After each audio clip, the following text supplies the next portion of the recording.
Hello friends, ഇന്ന് നമുക്ക് കുട്ടികൾക്ക് ഇഷ്ടപ്പെടുന്ന രീതിയിൽ ക്യാരറ്റ് കൊണ്ടൊരു ലഡു വളരെ ഈസിയായിട്ട് എങ്ങനെ തയ്യാറാക്കുന്നതെന്ന് നോക്കാം. നമുക്കതിനായി ഒരു പാൻ എടുത്ത് അതിലേക്ക് 1 ടേബിൾ സ്പൂൺ നെയ്യ് ഒഴിച്ചു കൊടുക്കാം. ഇവിടെ കുറച്ച് ക്യാരറ്റ് അതിൻ്റെ പുറന്തൊലിയൊക്കെ കളഞ്ഞ് ക്ലീൻ ചെയ്ത് കഴുകി വൃത്തിയാക്കി ഗ്രേറ്റ് ചെയ്തെടുത്തിട്ടുണ്ട്. അത് നമുക്കിതിലേക്ക് ഇട്ട് കൊടുക്കാം. ഇത് നമുക്ക് നന്നായി ഇളക്കി കൊടുക്കാം. ഈ ക്യാരറ്റ് നന്നായി ചൂടായി ഇതിൻ്റെ കളറൊക്കെ ചെറുതായി മാറി തുടങ്ങുമ്പോൾ നമുക്കിതിലേക്ക് 1/2 കപ്പ് പഞ്ചസാര ചേർത്ത് കൊടുക്കാം.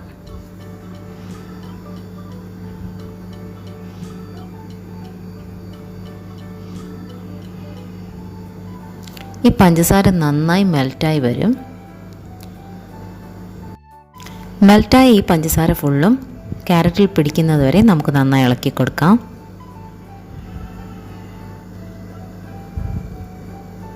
ഇനി നമുക്കിതിലേക്ക് 1 കപ്പ് പാൽ ഒഴിച്ചു കൊടുക്കാം.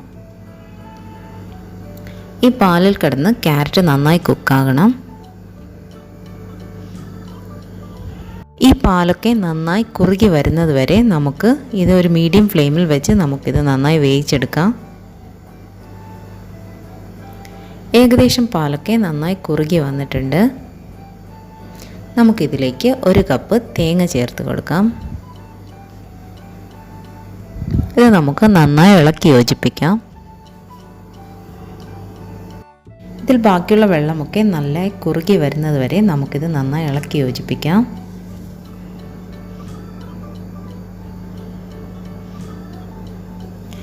വെള്ളമൊക്കെ ഏകദേശം കുറുകി വന്നിട്ടുണ്ട്. നമുക്കിതിലേക്ക് 1 ടേബിൾ സ്പൂൺ കണ്ടൻസ് മിൽക്ക് ചേർത്ത് കൊടുക്കാം. ഇത് ഹോം മെയ്ഡ് കണ്ടൻസ് മിൽക്കാണ്. കണ്ടൻസ് മിൽക്കിൻ്റെ റെസിപ്പി ഞാൻ ഡിസ്ക്രിപ്ഷൻ ബോക്സിൽ ഇട്ടേക്കാം. ഇത് നമുക്ക് നന്നായി ഇളക്കി യോജിപ്പിക്കാം.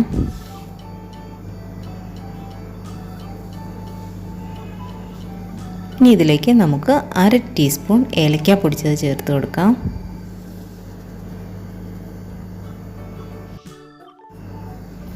ഇത് നമുക്ക് നല്ലതുപോലെ ഇളക്കി യോജിപ്പിക്കാം.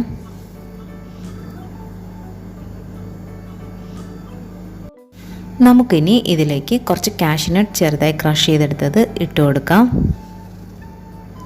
ഇത് നല്ലതുപോലെ ഇളക്കി നമുക്ക് യോജിപ്പിക്കാം.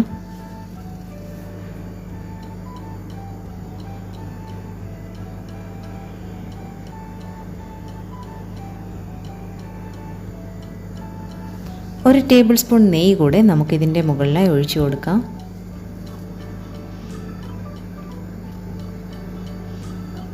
ഇത് നന്നായി ഇളക്കി യോജിപ്പിക്കാം. അങ്ങനെ നമ്മുടെ ക്യാരറ്റ് ലഡുവിൻ്റെ കൂട്ട് റെഡിയായിട്ടുണ്ട്. ഇത് നമുക്ക് ഒരു ബൗളിലേക്ക് മാറ്റാം.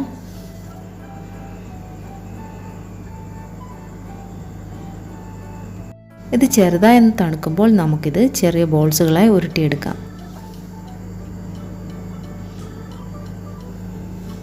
അങ്ങനെ നമ്മുടെ ടേസ്റ്റിയും ഹെൽത്തിയുമായ ക്യാരറ്റ് ലഡു റെഡിയായിട്ടുണ്ട്.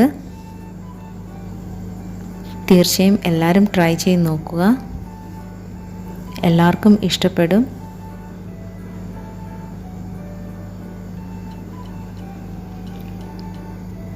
ഇതിനെക്കുറിച്ചുള്ള അഭിപ്രായങ്ങൾ കമൻറ്റ് ബോക്സിലിടുക.